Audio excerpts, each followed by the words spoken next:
There are two primary uses for the semicolon in the English language. The first is to separate two closely related independent clauses within a sentence.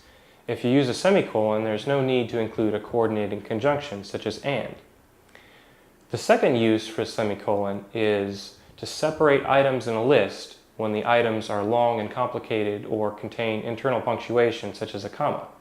Ordinarily, you would use a comma to separate items in a list, but if the items contain commas within them, it may be confusing to separate the items with a comma. So that's where the semicolon comes in. Here we have one example sentence for each usage. In this first one, we have two independent clauses separated by a semicolon. So each of these clauses could stand on its own as a sentence, but we've chosen to combine them into a single sentence, and we do so with a semicolon. It's proper to use a semicolon in this sentence because the two phrases, I went to the doctor and he told me I had the flu, are very closely related to one another.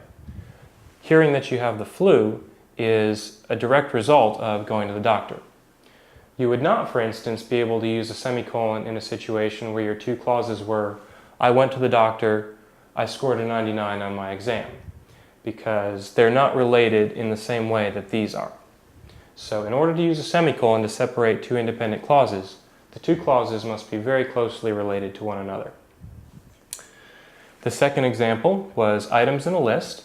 So as you can see here, we've got three items, and they are city-state combinations. So you'll recall the proper way to list out cities and states is city, comma, state.